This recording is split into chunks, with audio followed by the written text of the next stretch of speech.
Hello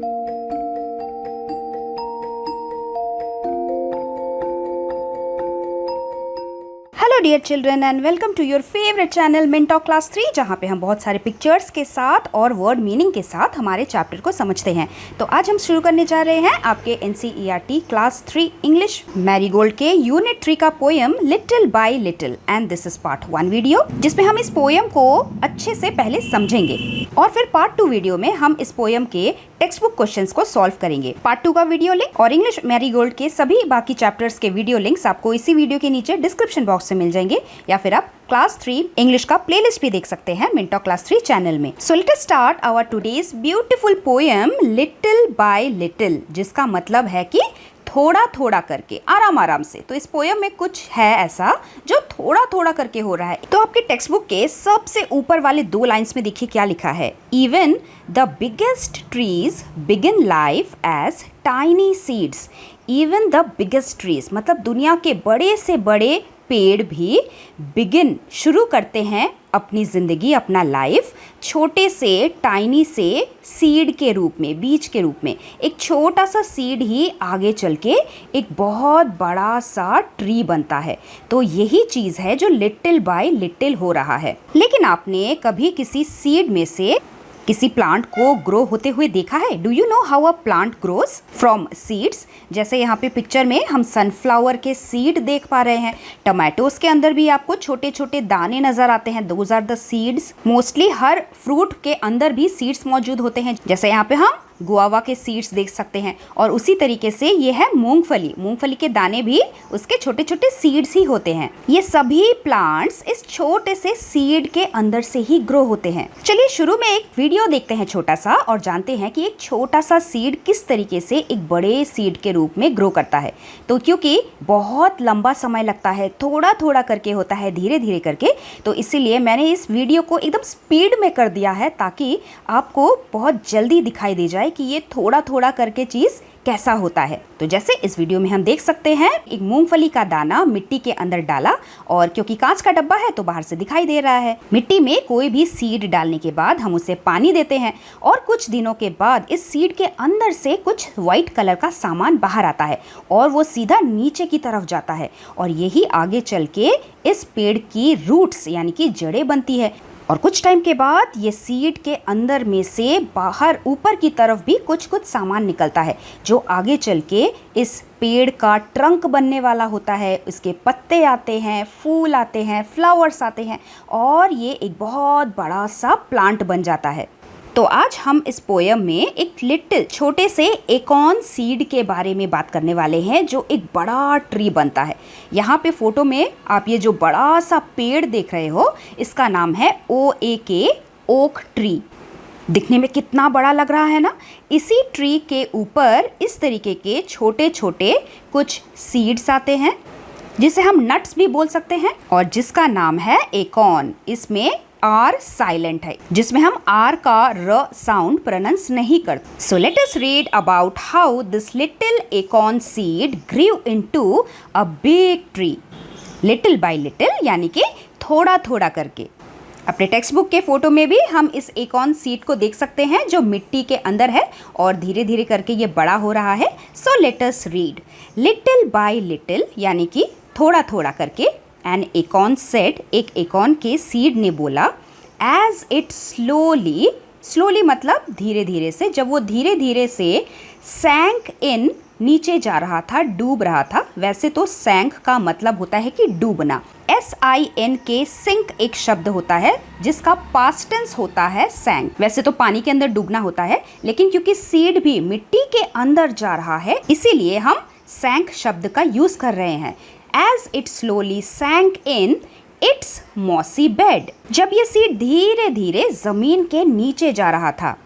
अब mossy bed क्या होता है? सबसे पहले मॉसी शब्द जो है ये मॉस से आया है, MOSS moss. Moss means tiny green plants. जैसे जंगल की जो जमीन होती है वो हमेशा गीली गीली होती है, और इन गीले जमीन पे इस तरीके के छोटे छोटे घास जैसे दिखने वाले प्लांट्स ग्रो करते हैं। इन्हीं को हम मॉस बोलते हैं, और ये जब पूरी ज़मीन पे फैल जाते हैं ऐसा लगता है कि ये बहुत बड़ा सा बिस्तर है, बेड है। इसी को हमने मॉसी बेड यहाँ पे बोला है। और क्योंकि ये गीला होता है तो एकॉर्न का सीड सीड भी इसके अंदर अपने आप ही चला जाता है। The acorn seed slowly sinks in the mossy bed. और जब भी कोई भी सीड ज़मीन के नीचे चला जाता है तो हमें तो दिखाई नहीं देता, ऐसा लगता है जैसे सीड वहाँ पे छुपा हुआ है। और वहाँ पे बैठ के एकॉर्न का सीड क्या बोलता है? I am improving every day. Improving शब्द इम्प्रूव से आया है, इसका मतलब बेटर बनना, अपने आप में ही सुधार लाना। और इम्प्रूव शब्द में जब हम ई हटा देते हैं और ING लगा देते हैं, वो एक डूइंग वर्ड हो जाता है, मतलब अपने आप में सुधार कर रहा हूँ, हर दिन कर रहा हूँ। तो एकॉर्न का सीड भी बोलता है कि मैं भी हर दिन सुधार कर रहा हूँ। क्या सुधार हो रहा है? थोड़े थोड़े करके उसके छोटे छोटे पार्ट्स ग्रो कर रहे हैं, वो और ज़्यादा बड़ा हो रहा है और पेड़ बनने की तैयारी कर रहा है। So these improvements the seed is doing every day, हर रोज। Hidden deep in the earth away। Hidden शब्द हाइड से आया है, जिसका मतलब है छिप जाना। हिडन का मतलब है छिपा हुआ एकॉर्न का सीड। कहाँ छिपा है? Deep in the earth. Deep मतलब बहुत ही नीचे, गहराई में। इन द अर्थ मतलब ज़मीन के नीचे। यहाँ पे अर्थ का मतलब ज़मीन यानी कि मिट्टी है। तो ये जो दोनों लाइन्स है, ये एकॉर्न का सीड अपने आप में ही बोल रहा है। वैसे तो सीड्स बोल नहीं सकते, लेकिन यहाँ पे पोएट ये मानते हैं कि अगर सीड बोल सकते, अगर वो अपने मन की बात हम सबको बता सकते, तो ये दोनों लाइंस बोलते। और जब भी कोई भी चीज़ से करता है, बोलता है, तो उस सेंटेंस को हम ऐसे एपोस्ट्रॉफी में करके लिखते हैं, मतलब ऐसा उल्टा कॉमा डाल के लिखते हैं। जहाँ से शुरू होता है सेंटेंस, वहाँ पे एक एपोस्ट्रॉफी, और जहाँ पे सेंटेंस ख़त्म होता है, वहाँ पे भी इस तरीके के दो सीधे एपोस्ट्रॉफी डाल के हम सेंटेंस को पूरा करते हैं। लिटिल बाय लिटिल, थोड़ा थोड़ा करके।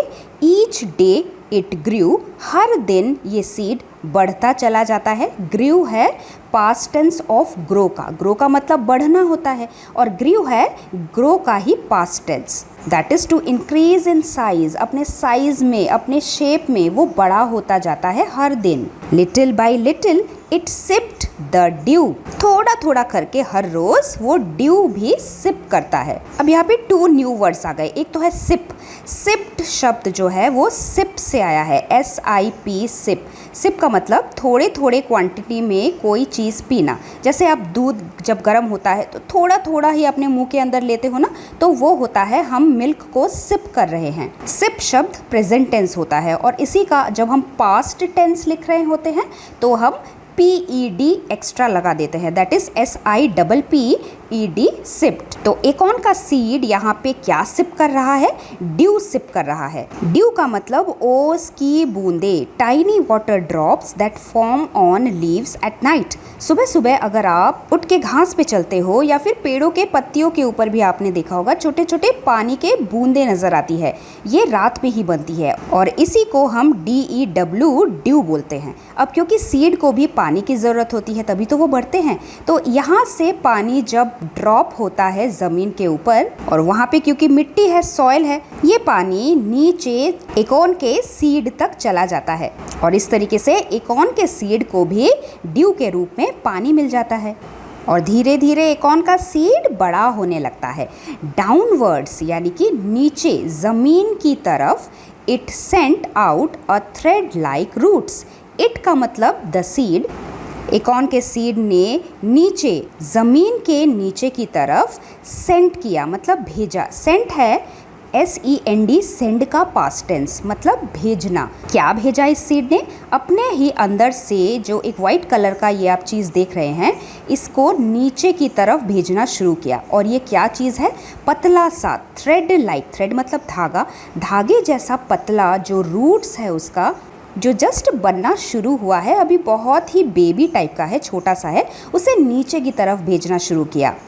तो यहाँ पे हम क्या देख रहे हैं? ज़मीन के नीचे की तरफ जो चीज़ बढ़ता है उसे हम ROOT, रूट बोलते हैं।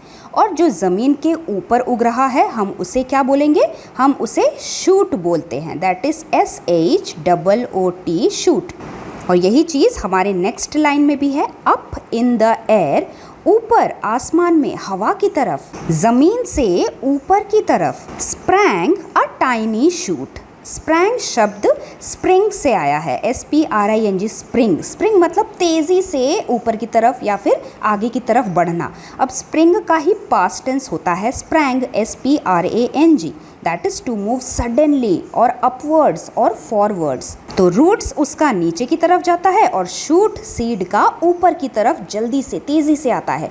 और क्योंकि ये सीड बहुत ही छोटा है, इसके रूट भी थ्रेड लाइक पतले धागे जैसे हैं और उसका शूट भी बहुत ही छोटा, टाइनी, छोटा सा है। डे बाय डे, हर एक दिन, एंड ईयर बाय ईयर, और एक एक साल, लिटिल बाय लिटिल, थोड़ा थोड़ा करके, द लीव्स अपीयर, थोड़ा थोड़ा करके जब सीड ग्रो करता है तब उसके पत्ते भी दिखाई देने लगते हैं। अपीयर होने का मतलब दिखाई देना, टू बिकम विजिबल। और ये चीज़ एक या दो दिन में नहीं होता, हर दिन थोड़ा थोड़ा करके होता है। कई साल लग जाते हैं इस छोटे से पौधे को बड़ा पेड़ बनने में, और कई सालों बाद एकॉर्न का ट्री ऐसा बड़ा सा पेड़ बन जाता है। पेड़ पे बहुत सारी शाखाएं भी आती हैं। And the slender branches, slender मतलब पतले पतले जो उसके शाखाएं थे, ब्रांचेस थे। अब ब्रांच अगर हम लिख रहे हैं वो सिंगुलर होता है, और जब हम ES लगा देते हैं वो प्लूरल बन जाता है। So branch is the part of the tree that grows out from the trunk. तो यही ब्रांचेस पेड़ के बहुत ज़्यादा जगह घेरते हैं। The branches spread far and wide, spread मतलब फैल जाते हैं, फार मतलब बहुत दूर दूर तक, एंड वाइड नीचे की तरफ, साइड की तरफ, हर डायरेक्शन में, हर दिशा में उसके ब्रांचेस फैलते हैं। पेड़ बहुत बड़ा हो जाता है। Till the mighty oak is the forest pride, और जब यही एकॉर्न का छोटा सा सीड बहुत बड़ा सा पेड़ बन जाता है तब वो ओक ट्री कहलाता है।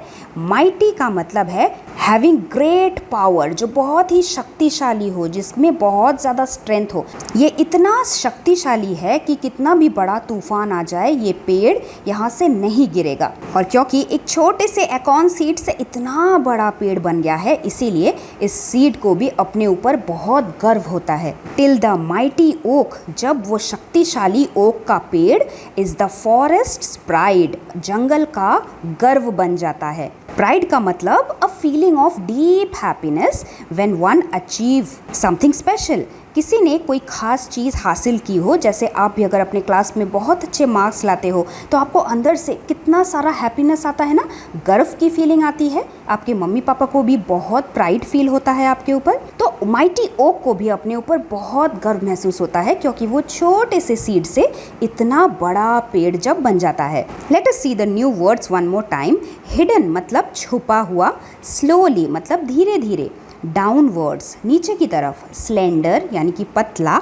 माइटी बहुत ही शक्तिशाली, ब्रांचेस पेड़ की शाखाएं, प्राइड गर्व महसूस होना, इम्प्रूविंग सुधारना, सिप्ड थोड़े थोड़े क्वांटिटी में कोई चीज़ पीना, शूट पेड़ का वो हिस्सा जो ज़मीन के ऊपर ग्रो करता है। आगे हम पार्ट 2 वीडियो में इसी चैप्टर के टेक्स्ट बुक क्वेश्चंस को सॉल्व करेंगे। So stay tuned, we will meet very soon. तो अगर ये पोएम आपको अच्छे से समझ में आया हो, अच्छा लगा हो, तो जल्दी से लाइक बटन प्रेस कर दीजिए, और साथ ही साथ मुझे भी कमेंट करके ज़रूर बताइए। We will meet very soon. Till then thank you very much and bye bye.